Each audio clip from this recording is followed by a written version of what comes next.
bowled out.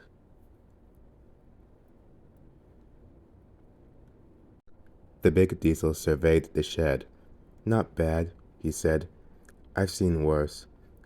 At least you are all clean. The engines gaped. It's not your fault, he went on. But you're all out of date. Your controller should scrap you and gets engines like me. A fill of oil, a touch on the starter, and I'm off. With no bother, no waiting. They have to fuss around you for hours before you're ready. At last, the engines found their voices. An inspector had come and stopped the noise. They held an indignation meeting early next morning around the turntable. Disgraceful, rumbled Gordon. Disgusting, said James.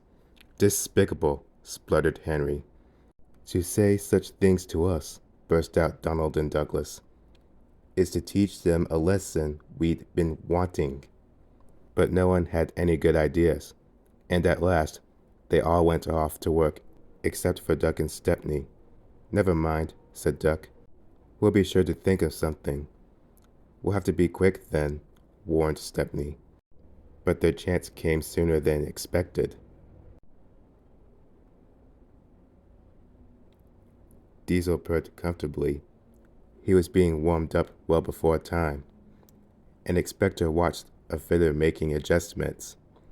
The wind tugged at the inspector's hat. The fitter replaced the air intake cover. Okay, mate, he said. Diesel saw his coaches waiting at the platform. He rolled proudly towards them. Look at me, Duck and Stepney, he purred. Now I'll show you something. He advanced a few yards, then suddenly he coughed, faltered, choked, and stopped. The inspector meanwhile had seen nothing of this. He was looking for his hat.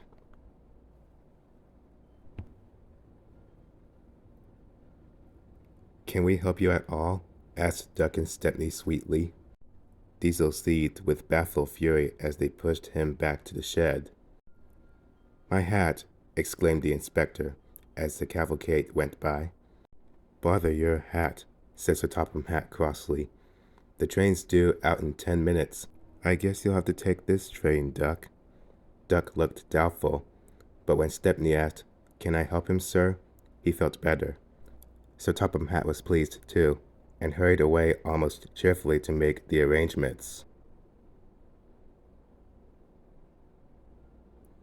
The engines and their crew made careful plans.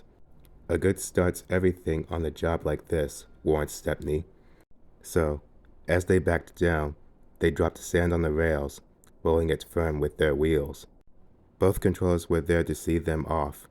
Gordon will take over from halfway, said Sir Topham Hatt. So get the train there. Never mind being late. Good luck. Don't worry, sirs, smiled Stepney. We'll get there, and be early too. They stood waiting, sizzling with excitement, ready and eager to be off.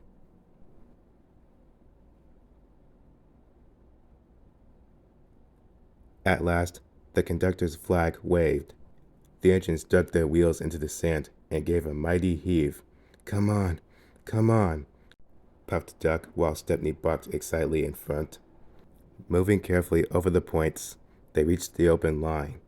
Now for a sprint, waffled Stepney. I'm ready when you are, puffed Duck. Faster and faster they went, till their wheels were turning at such speed that the side rods were merely blurs. Under clear signals they whizzed through Edward Station and charged at Gordon's Hill beyond.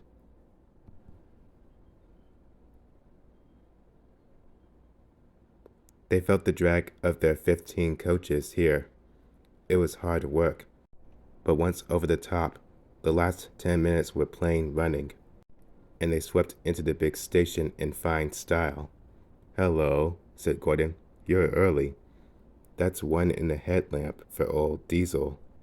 Have you heard the latest? He chuckled.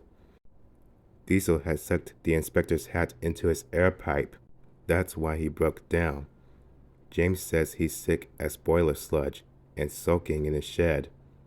Out of date, are we? Ho, ho, ho. And still laughing, Gordon puffed away. Everyone was sad next day when Stepney had to go. All the engines who could came to see him off. Sir Topham Hatt made a speech, and so did Stepney's controller. Donald and Douglas made everyone sing Auld Lang Syne, and then Stepney and his controller puffed off to a chorus of cheers and whistles. Goodbye, Stepney. Come again. Goodbye. Goodbye. But what about Diesel? He had slipped away the night before. He said goodbye to no one, but left two things behind: the nasty smell of bad manners and a battered bowler hat.